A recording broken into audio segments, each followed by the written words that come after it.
Assalamualaikum warahmatullahi wabarakatuh. Perkenalkan nama saya Muhammad Rizal Ardiansyah dari kelas 2 D3 ADI NRP 2103121014. Pada kesempatan kita kali ini, kita akan membahas tentang data trigger pada teori ke-16. Ini adalah profil saya. Dia adalah dosen pembimbing saya, yaitu Pak Rengga Asmara, Eskom OCA. Kemudian kita masuk ke pendahuluan. Ya, trigger adalah blok PLSQL atau prosedur yang berhubungan dengan tabel, view, skema, atau database yang dijalankan secara implisit pada saat terjadi sebuah event. Tipe dari trigger adalah yang pertama, aplikasi trigger diaktifkan pada saat terjadi event yang berhubungan dengan sebuah aplikasi. Database trigger diaktifkan pada saat terjadi event yang berhubungan dengan data atau event yang berhubungan dengan sistem yang terjadi pada sebuah skema atau database. Kemudian penggunaan trigger dibuat sesuai dengan keperluan. Ada kalanya trigger perlu digunakan dibuat dan kadang-kala tidak perlu dibuat. Trigger perlu dibuat pada saat membentuk sebuah aksi tertentu terhadap suatu event, menyelesaikan operasi global. Kemudian trigger tidak perlu dibuat jika fungsionalitas yang diperlukan suatu ada pada Oracle server, duplikat atau sama dengan fungsi trigger yang lain. Penggunaan trigger, prosedur biasa dibuat pada dalam database. Kemudian prosedur tersebut dipanggil atau pada trigger. Jika penggunaan trigger terlalu berlebihan, maka akan menyebabkan terjadi sifat ketidaktergantungan yang terlalu kompleks sehingga akan mempersulit pemilihan dari aplikasi yang besar. Kemudian penggunaan trigger. Gambar berikut adalah menunjukkan ilustrasi dari penggunaan trigger. Bisa dilihat ya.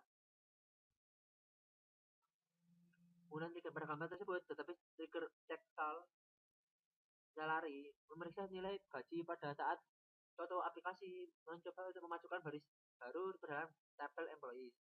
Nilai yang terletak pada jangkauan di luar kategori pekerjaan akan diabaikan. Penggunaan trigger. Kita beri penulisan data database trigger berisi komponen berikut: trigger timing, trigger event, nama tabel, tipe trigger, klausa when, trigger body. Setelah itu komponen trigger. Komponen dari sebuah trigger ada 6, yaitu trigger timing, trigger event, nama tabel, tipe trigger, klausa when, dan trigger body. Berikut ini penjelasan komponen dari trigger. Trigger timing adalah waktu kapan trigger diaktifkan. Ada 3 macam trigger timing, yaitu before, after, dan instead of. Komponen trigger ada event ada 3 komponen insert, update, dan delete. Pada saat trigger event update, kita dapat memasukkan daftar kolom untuk mengidentifikasi kolom mana yang berubah untuk mengaktifkan sebuah trigger. Jika tidak ditentukan, maka perubahannya akan berlaku untuk semua kolom pada semua baris. Komponen trigger terdapat ada 2 macam. Yang pertama statement, yang kedua row. Statement adalah seperti itu yang dijelaskan, dan yang row juga sudah ada di layar. Kemudian komponen pembuatan trigger. Data berikut ini akan mengaktifkan sebuah trigger pada saat sebuah baris tunggal dimanipulasi pada tabel. Insert into department ID, department name, local ID, values 400, consulting 1400.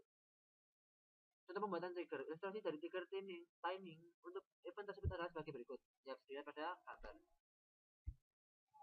Kemudian jika DML statement berlaku untuk lebih dari satu baris yang ada pada tabel, misal update employee salary bintang 1,1 where departemen ID 30. Maka ilustrasi dari trigger timing event tersebut adalah sebagai berikut. Berikut ini sintak atau cara penulisan untuk pembuatan statement trigger. Create or replace trigger. Trigger naming event or event to or event on table name. Trigger body. DML statement trigger. Berikut ini contoh pembuatan DML statement trigger. Ya, perintah berikut ini akan trigger secure EMP dengan memberikan perintah SQL berikut ini pada jam di luar jam kerja sebagai berikut.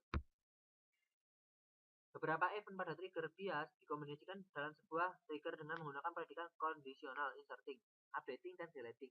Berikut ini akan dibuat trigger yang menggunakan predikat kondisional, inserting, updating, dan deleting.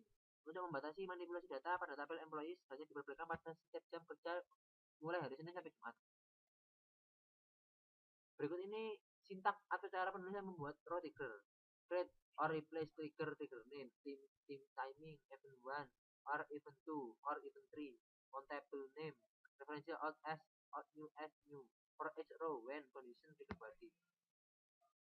Contoh berikut ini akan membuat row trigger dengan timing before untuk membatasi operasi DML pada tabel employees. Hanya diperbolehkan untuk pegawai yang memiliki kode pekerjaan AD, Fresh, dan ADVP, serta memiliki haji kurang dari 15.000.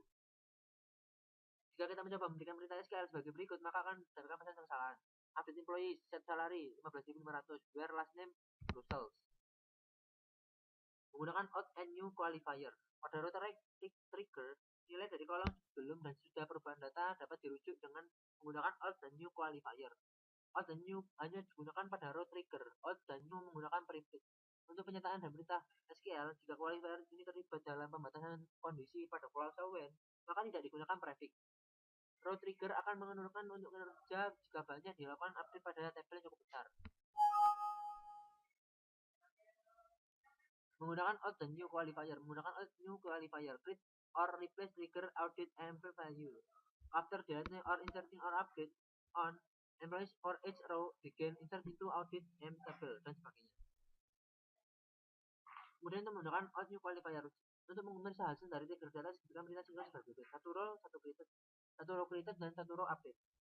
Jadinya insert into employees ID, last name, job ID, salary, value 99, stem EMP, SA, REP, 1000, update employees, salary 2000, last name Smith, where employee ID 99.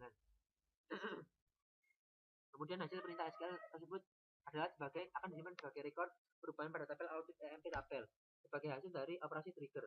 Select username timestamp from audit EMP tabel. Untuk membatasi operasi trigger hanya pada baris yang memenuhi kondisi tertentu, maka digunakan clause when. Berikut ini akan dibuat trigger pada tabel employees yang menghitung komisi yang diterima oleh pegawai pada saat sebuah baris ditambahkan ke dalam tabel employees atau pada saat dilakukan modifikasi pada gaji pegawai. Pada clause when, penggunaan old dan new qualifier tidak dengan prefix. Untuk menggunakan new qualifier menggunakan before row trigger jika tim before pada trigger di atas diganti dengan after. Perintah umum. Berikut ini perintah-perintah umum yang digunakan pada saat trigger. Untuk mengaktifkan atau menonaktifkan database trigger digunakan perintah alter trigger name, disable, enable. Untuk mengaktifkan atau mengaktifkan semua trigger yang berlaku untuk semua sebuah tabel digunakan perintah alter tabel name, disable, enable all. Untuk melakukan kompilasi ulang sebuah trigger digunakan perintah alter trigger name, compile. Untuk menghapus kita gunakan drop trigger name. Ringkasan. Trigger adalah blok PL/SQL atau prosedur yang berhubungan dengan tabel, view, skema, atau database yang dijalankan secara implisit pada saat terjadi event. Tipe dari trigger adalah aplikasi trigger dan database trigger. Trigger dibuat pada saat yang tepat jika diperlukan, yaitu untuk membentuk sebuah aksi tertentu terhadap suatu event dan memecahkan operasi global. Penggunaan trigger yang terlalu berlebihan akan menyebabkan terjadi sifat ketidakgantungan yang terlalu kompleks sehingga akan mempersulit pemeliharaan dari aplikasi yang besar. Trigger berisi komponen-komponen, trigger timing, trigger event, nama tabel, tipe trigger, clause when, dan trigger body. Beberapa event yang pada saat trigger bias kemudian dengan sebuah trigger dengan menggunakan predikat conditional, inserting, updating, dan rewriting. Pada row trigger, nilai dari kolom sebelum dan sesudah perubahan dan dapat dirujuk dengan menggunakan old dan new qualifier. Demikian persen dari saya. Terima kasih atas perhatiannya. Wassalamualaikum warahmatullahi wabarakatuh.